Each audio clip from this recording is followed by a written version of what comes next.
नमस्कार दोस्तों, स्वागत है आपका जीके लाइव पाठशाला में।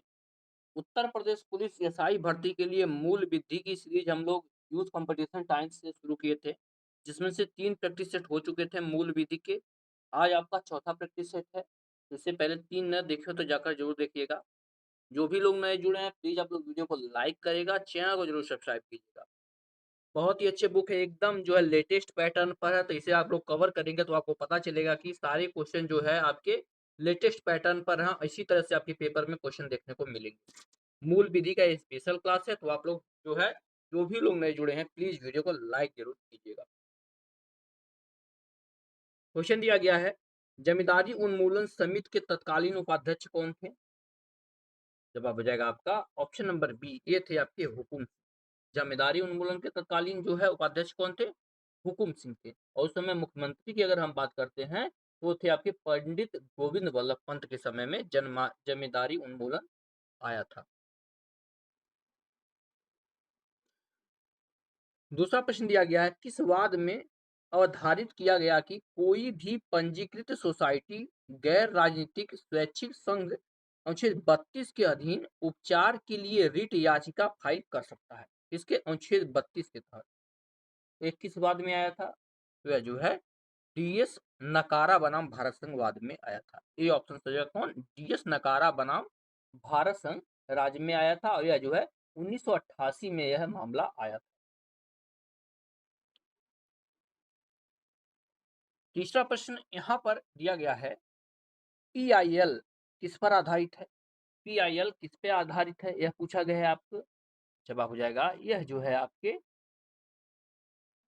सामाजिक इंजीनियरिंग पर आधारित है। सी ऑप्शन यहाँ से सही हो जाएगा, यहाँ से सामाजिक इंजीनियरिंग, सी ऑप्शन सही हो जाएगा। और इसका जो है पीआईएल का जो है सर्वप्रथम उपयोग जो है कहाँ किया गया था? सर्वप्रथम उपयोग जो है आपके अमेरिका में पाया गया था। और भारत में लाने का श्रेय जो है पीएन भगवती को जाता है। नेक्स्ट क्वेश्चन दिया गया है, निम्नलिखित में से कौन साइबर अपराध के प्रकार में शामिल है? साइबर अपराध के प्रकार में कौन कौन सी चीज शामिल है? जवाब हो जाएगा, इसमें जो है की लागस डेटा डिडलिंग आता है, और साइबर आतंकवाद ट्रोजन आता है। साइबर आतंकवाद इसमें ट्रोजन भी है, इसमें हैकिंग भी है, सलामी आक्रमक भी है। तो सभी के सभी हो जाएगा, तो ऑप्शन यहाँ से डी सही हो जाएगा।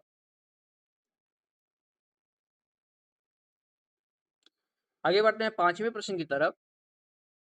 इस प्रश्न में दिया गया है, निम्नलिखित में से किसे सेवा से वंचित यानी डिनाइल ऑफ सर्विस अपराध माना जाता है? इसका जवाब हो जाता है आपका ऑप्शन नंबर बी। यहाँ पर जो है नेटवर्क पर उपयोगकर्ताओं की भरमार होना, जिससे वैध नेटवर्क ट्रैफिक रुक जाना। ठीक है ना, यानी जो है ट्रैफिक इतना डाल दिया जाता है कि जो आपकी जो लीगल चीजें हैं वह नहीं हो पाती हैं, इतना ज्यादा उस पर ट्रैफिक डाल दिया जाएगा, वो भी वर्चुअल तरीके से। ये चीज सही हो जाएगा। दूसरा हो जाए इंटरनेट कनेक्शन में बाधा हो जाता है, तो ये भी आपका सही है, तो हो जाएगा ए और बी दोनों, बी ऑप्शन सही हो जाएगा।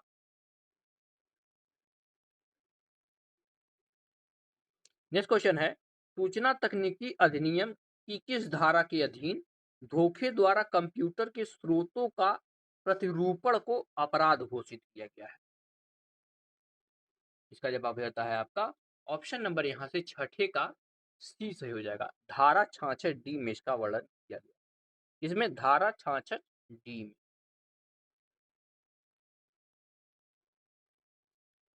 सातवां प्रश्न है, किसके तहत भारतीय दूरसंचार विनियामक प्राधिकरण यानी ट्राई द्वारा प्रस्तुत की गई एक संकल्पना है, जिसमें एक व्यक्ति कारोबार प्रचार वाले फोन और संदेश रोकने के लिए अपने फोन का विवरण पंजीकृत करा सकता है?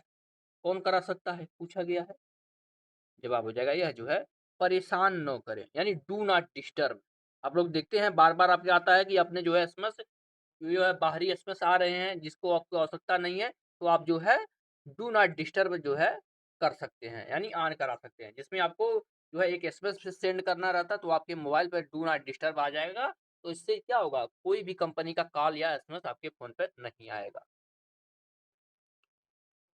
अगला प्रश्न दिया गया है, सूचना प्रौद्योगिकी अधिनियम 2000 संपूर्ण भारत में प्रयुक्त में लागू हुआ, कब आया था? सूचना और प्रौद्योगिकी अधिनियम 2000। जवाब हो जाएगा आपका ऑप्शन नंबर सी, यह जो है 17 अक्टूबर सन 2000 को आया था। 17 अक्टूबर सन 2000। नेक्स्ट क्वेश्चन है, संविधान के किस अनुच्छेद का संरक्षण उन सभी व्यक्तियों को प्राप्त है जिन्हें फोबीपोसा के अधीन निरुद्ध किया गया है? इसके तहत फोबीपोसा कानून के तहत जो है निरुद्ध किया गया है। तो इस जो है किस अनुच्छेद के तहत इनको संरक्षण मिलता है, यह पूछा गया। तो यह जो है अनुच्छेद 22 के क्लॉज 5 में इसके संरक्षण की बात की गई। बी ऑप्शन यहाँ से सही हो जाएगा 90 का। ठीक है ना। और यह जो है किस मामले में किया गया था? यह जो है नरेंद्र बनाम बीबी गुजरात मामले में 1970 जो है 70 में यह मामला आया था।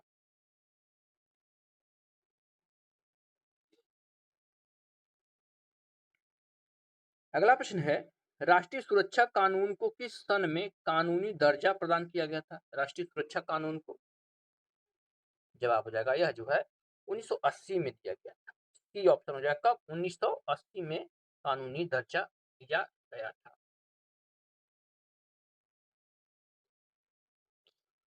नेक्स्ट क्वेश्चन है, भ्रष्टाचार निवारण अधिनियम के अधीन दंडनीय अपराध से आरोपित कोई व्यक्ति प्रतिरक्षा पक्ष के लिए सक्षम साक्षी होगा। यह उपबंध किस धारा में दिया गया है? तो यह जो है उपबंध धारा 21 में दिया गया। इसमें भ्रष्टाचार निवारक अधिनियम 1900 जो है, माफ कीजिएगा, हाँ, भ्रष्टाचार निवारक अधिनियम 1988 के धारा 21 में इसका वर्णन किया गया है। ठीक है ना। आप लोग ये भी ध्यान रखिएगा कौन सा अधिनियम कब बना था, एक प्रश्न यहाँ से जो है निश्चित रूप से पूछा गया है। अगला प्रश्न दिया गया है, लोक सेवक उपबंधित है। भ्रष्टाचार निवारक अधिनियम की किस धारा में जो है लोक सेवक का वर्णन किया गया है? जवाब हो जाएगा ऑप्शन नंबर ए, यह जो है भ्रष्टाचार निवारक अधिनियम 1988 के धारा 2C में इसका वर्णन किया गया है।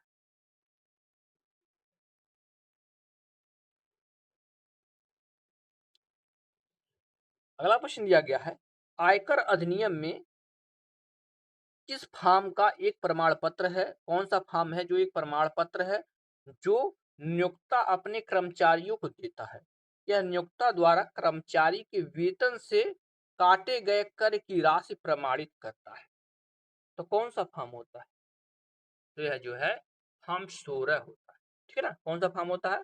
फॉर्म 16 यह होता है। ऑप्शन यहाँ से ए सही हो जाएगा। इसमें जो है कर्मचारियों का जो भी वेतन कटता है उसके बारे में जो है इसमें जो है उल्लेखित होता है। अगला प्रश्न है, आयकर अधिनियम की धारा 2 फर्स्ट ए में क्या उल्लेखित है? आयकर अधिनियम जवाब हो जाएगा इसमें जो है आपके कृषि आय का वर्णन किया गया है। सी ऑप्शन हो जाएगा, किसका वर्णन किया गया है? कृषि आय का वर्णन किया गया है। बढ़ते हैं 15वें प्रश्न की तरफ। क्वेश्चन को ध्यान से पढ़िएगा, इसी तरह से बड़े बड़े क्वेश्चन आपको देखने को मिलेंगे। दिया गया है, सूचना अधिकार के तहत केंद्रीय सूचना अधिकारी अथवा राज्य सूचना अधिकारी द्वारा बिना नियुक्ति युक्त कारण के सूचना के लिए आवेदन पत्र अस्वीकार करने अथवा गलत सूचना देने पर अधिकतम जुर्माना कितना लगाया जा सकता है? यानी कोई गलत सूचना देता है, सूचना अधिकारी है, वह गलत सूचना देता है तो उस पे कितना जो है जुर्माना लग सकता है? जवाब हो जाएगा आपका ऑप्शन नंबर यहाँ से सी, 25,000 रुपये जुर्माना लग सकता है। और ये किसमें वर्णन है? इसे जो है धारा 20 में इसका वर्णन किया गया है। ठीक है ना। ऑप्शन नंबर यहाँ से सी सही हो जाएगा, 25,000 का जुर्माना लगता है।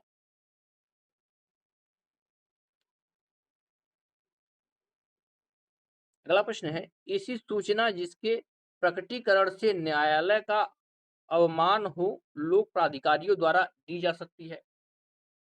क्या दी जा सकती है या नहीं दी जा सकती है, या जो है राष्ट्रपति पर निर्भर करेगा? जवाब हो जाएगा यह जो है आपकी नहीं दी जा सकती। ठीक है ना। ऐसी सूचना जिसके प्रकटीकरण से न्यायालय का अवमान हो, यानी न्यायालय द्वारा जो है उसका अवमान हो तो उसको नहीं दिया जा सकता।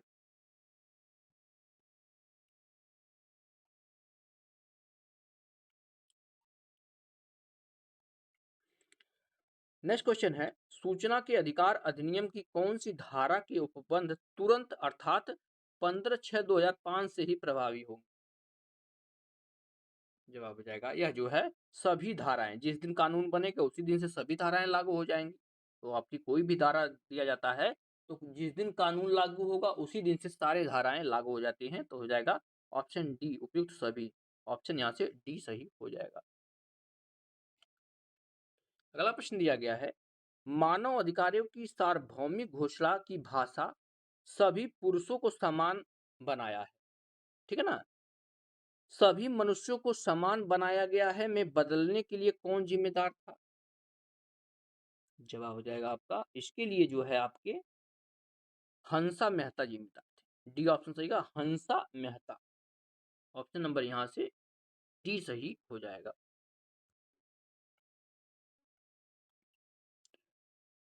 अगला प्रश्न है, मानवाधिकार संरक्षण अधिनियम के उपबंधों को कार्यान्वित करने के लिए नियम बनाने की शक्ति किसके जो है प्राप्त है? मानवाधिकार संरक्षण अधिनियम के उपबंधों को, जवाब हो जाएगा यह शक्ति जो है धारा 40 में केंद्र सरकार को भी प्राप्त है और धारा 41 में जो है राज्य सरकार का वर्णन किया गया उसे भी प्राप्त होता है। यहाँ से सी ऑप्शन सही हो जाएगा, ए और बी दोनों।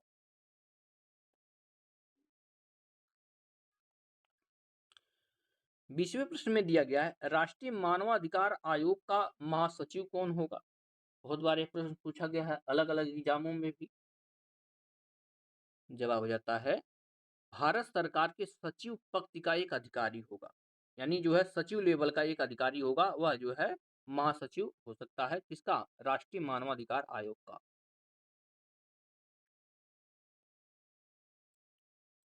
21वां प्रश्न देखते हैं, इसमें दिया गया है, मानव अधिकार संरक्षण अधिनियम 1993 कुल कितने अध्याय एवं धाराओं में विभाजित किया गया? यानी मानवाधिकार जो है संरक्षण अधिनियम 1993 का जो है इसमें कितने अध्याय और कितने धाराएं हैं, यह आपसे पूछा गया है। तो इसमें जो है 8 अध्याय और 43 धाराएं हैं, ठीक है ना। इसमें कितने हैं? 8 अध्याय और 43 धाराएं हैं। यहाँ से आपका ए ऑप्शन सही होगा।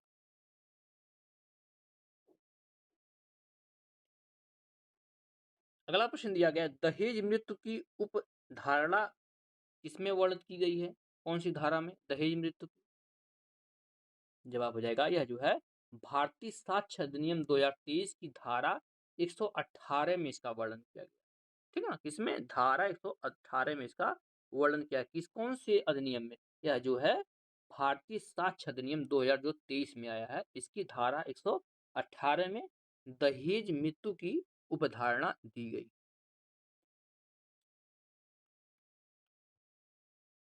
नेक्स्ट क्वेश्चन, इनमें से कौन सा सत्य नहीं है?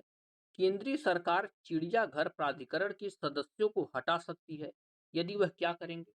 क्या दिया है? सत्य नहीं है। इसका जवाब जाता है ऑप्शन नंबर यहाँ से डी। क्या हो जाएगा?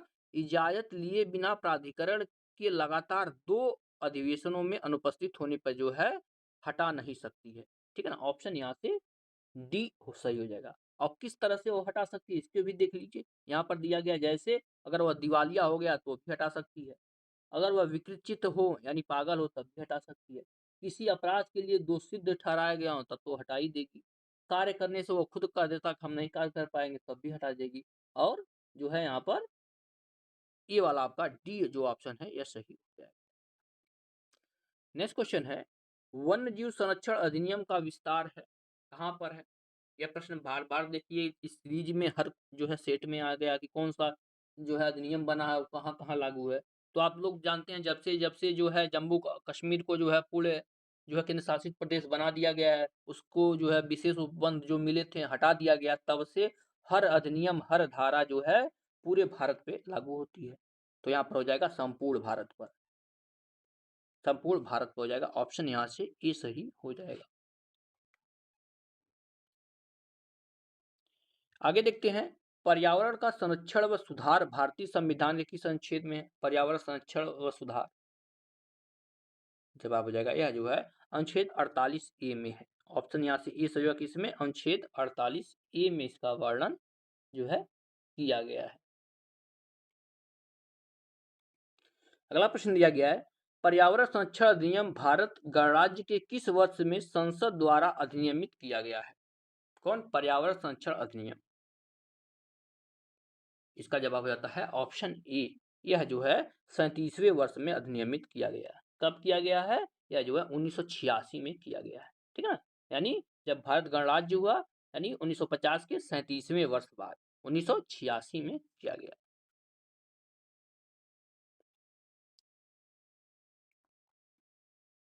नेक्स्ट क्वेश्चन, सड़क पर दुर्घटनाओं तथा यातायात की समस्या से निजात पाने के लिए तथा वाहन चालकों की सुविधा के लिए किस रंग की रेखाएं खींची जाती हैं? आप लोग रोड पे चलते हैं तो आप लोग देखते हैं, देखिए एक चिन्ह से भी प्रश्न आएगा, इस तरह से भी यातायात अधिनियम से प्रश्न पूछा जा सकता है कि कौन किस तरह की रेखाएं होती हैं। तो आप लोग हाईवे पर जो है अक्सर चलते ही रहते हैं, तो वहां के जो है भी सिंबल बने हो उस पर विशेष ध्यान देते रहिएगा।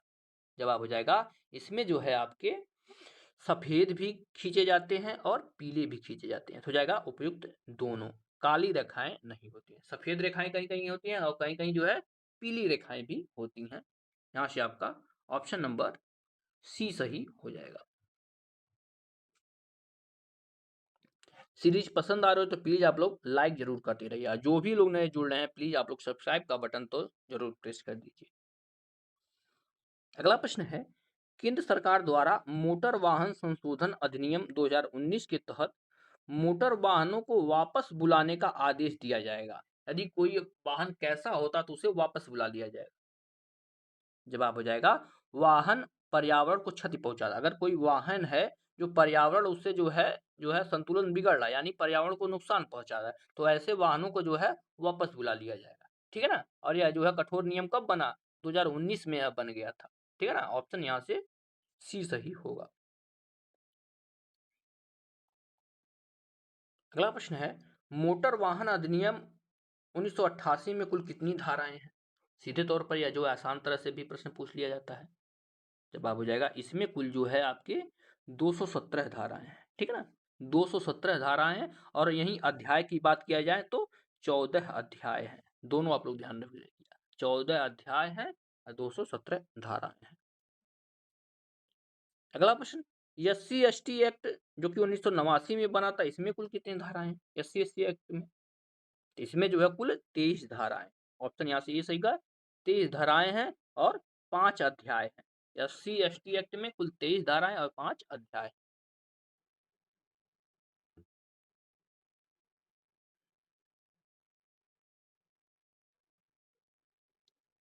अगला प्रश्न है, किशोर न्याय यानी बालकों की देखरेख और संरक्षण अधिनियम 2015 की किस धारा में परित्यक्ता बालक को परिभाषित किया गया? परित्यक्ता बालक को किसमें जो है परिभाषित किया गया है? कौन से अधिनियम में? किशोर न्याय अधिनियम 2015 में। जवाब हो जाएगा यह जो है धारा 2 के क्लॉज फर्स्ट में इसका वर्णन किया गया है। नेक्स्ट क्वेश्चन, घरेलू हिंसा से महिलाओं का संरक्षण अधिनियम 2005 कब लागू हुआ था? घरेलू हिंसा से महिलाओं का संरक्षण अधिनियम। जवाब हो जाएगा यह जो है 26 अक्टूबर 2006 में लागू हुआ था। बी ऑप्शन सही है, कब? 26 अक्टूबर 2006। अगला प्रश्न है, दंड प्रक्रिया संहिता की किस धारा के अंतर्गत निराधार गिरफ्तार करवाए गए व्यक्तियों की प्रतिकर देने का उपबंध है? कौन? दंड प्रक्रिया संहिता कि किस धारा में इसका वर्णन किया गया है? यानी जो भी बिना आधार के किसी को गिरफ्तार किया गया है उसका प्रतिकर देने का उपबंध किसमें दिया गया है? जवाब हो जाएगा यह जो है धारा 358 में इसका वर्णन किया गया है। बी ऑप्शन से किसमें? धारा जो है 358 में इसका वर्णन किया गया। और दंड प्रक्रिया संहिता जो है कब बना था? तो यह जो है 1973 में जो है बना था। ऑप्शन यहाँ पर यहाँ माफ कीजिएगा, हाँ 1973 में बना था। ऑप्शन यहाँ से बी सही होगा। अगला प्रश्न, दंड प्रक्रिया संहिता की धारा 125 फर्स्ट क्लॉज डी के अंतर्गत निम्न में से कौन अपने माता पिता के भरण पोषण के जिम्मेदार है? यदि माता पिता स्वयं अपना भरण पोषण करने में सक्षम नहीं, यानी माता पिता जो है सक्षम नहीं है खुद का जो है भरण पोषण करने के लिए, तो कौन उसके लिए जिम्मेदार है? यानी उनकी जिम्मेदारी कौन लेगा? पुत्र लेगा या पुत्री लेगा या दोनों ले सकते हैं? जवाब हो जाएगा यह जो है पुत्र और पुत्री दोनों की ज़िम्मेदारी है। सी ऑप्शन सही होगा क्या? पुत्र और पुत्री दोनों की ज़िम्मेदारी यह है। ऑप्शन यहाँ से सी होगा और यह कौन-सी धारा में है? दंड प्रक्रिया संहिता 1973 की धारा 125 फर्स्ट क्लॉज डी में इसका वर्णन किया गया है। अगला प्रश्न, जमानतीय अपराध कौन-सा है? इनमें से जमानतीय अपराध कौन-सा है? जवाब हो जाएगा दंड प्रक्रिया संहिता की प्रथम अनुसूची में जिनमें जमानती अपराध का उल्लेख किया गया है उसका जो है वही ऑप्शन नंबर यहाँ से ए सही हो जाएगा। अगला प्रश्न है, निम्न में से कौन सी भारतीय दंड संहिता की धारा भारतीय संविधान के अनुच्छेद 14 व 21 के अधीन असंवैधानिक करार की गई है? इसका जवाब हो जाता है आपका ऑप्शन नंबर बी, धारा 303 जो है इसे असंवैधानिक करार कर दिया गया। किस भारतीय दंड संहिता का जो है धारा 303? डी ऑप्शन यहाँ से आपका सही हो जाएगा।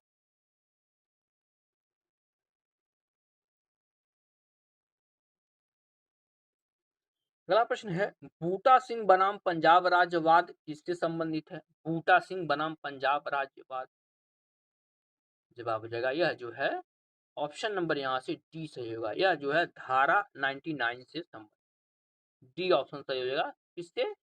धारा 99 किसकी धारा? जो है भारतीय दंड संहिता की धारा 99 में इसका वर्णन किया गया है। नेक्स्ट क्वेश्चन दिया गया, सामान्य आशय का अर्थ क्या है? 38वां प्रश्न, सामान्य आशय का अर्थ पूछा गया है, क्या है? तो सामान्य आशय का अर्थ है सभी द्वारा आशय में भागीदारी। ठीक है, सभी द्वारा आशय में भागीदारी जो है सामान्य आशय का है। 39 नंबर प्रश्न है, भारतीय दंड संहिता की धारा 1 किससे संबंधित? धारा 1 में किसका वर्णन किया गया है?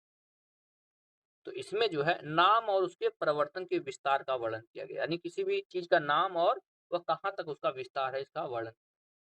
भारतीय दंड जो है दंड संहिता अधिनियम 1860 की यहाँ पे बात हो रही है। अब देखिए जो आपका भारतीय न्याय संहिता अधिनियम 2023 की जो आई है, देखिए यही सबसे ज्यादा इंपॉर्टेंट है। इसके बारे में ज्यादातर कोई नहीं बता रहा है क्योंकि जो है ये सभी जो है इंपॉर्टेंट नए क्वेश्चन बन रहे हैं। तो भारतीय न्याय संहिता अधिनियम 2023 की धारा 304 में जो है किस अपराध के बारे में वर्णन किया गया? 304 में जवाब हो जाता है आपका ऑप्शन बी, इसमें जो है झपटमारी का वर्णन किया गया है, यानी जो है छिनैती जिसे बोलते हैं, जो है स्नैचिंग, इंग्लिश में क्या बोलते हैं? स्नैचिंग, यानी कोई जा रहा है उसकी गले से जो है माला खींच लिया, अंगूठी खींच लिया, पैसा छीन के भाग गया। तो यही सब चीज का इसमें वर्णन किया गया, किसमें? 304। तो यह जो है आपका प्रैक्टिस सेट नंबर 4 था। वीडियो कैसा लगा आप लोग कमेंट में जरूर बताएं, और यही सीरीज आप लोग कंटिन्यू करना चाहते हैं तो आप लोग जरूर कमेंट में बताइए, क्योंकि जो है इसका इंग्लिश भी है, माफ कीजिएगा, इसका हिंदी भी है, इसका मैथ भी है, इसका रीजनिंग भी है, सारे के सारे यूथ कॉम्पिटिशन के आपके पास यहाँ बुक उपलब्ध है। तो आप लोग जो है कमेंट में जरूर बताएं कि इस सीरीज को चालू करना है। तो अब हम डेली एक एक चैप्टर जो है हिंदी का भी और जो है आपके मैथ का भी और साथ ही साथ जीएस का भी और रीजनिंग का भी, सारे जो है एक एक प्रैक्टिस सेट डेली आता रहे। वीडियो अच्छी लगी तो आप लोग लाइक जरूर करेगा और चैनल को जरूर सब्सक्राइब। मिलते हैं नेक्स्ट लेक्चर में, तब तक के लिए धन्यवाद।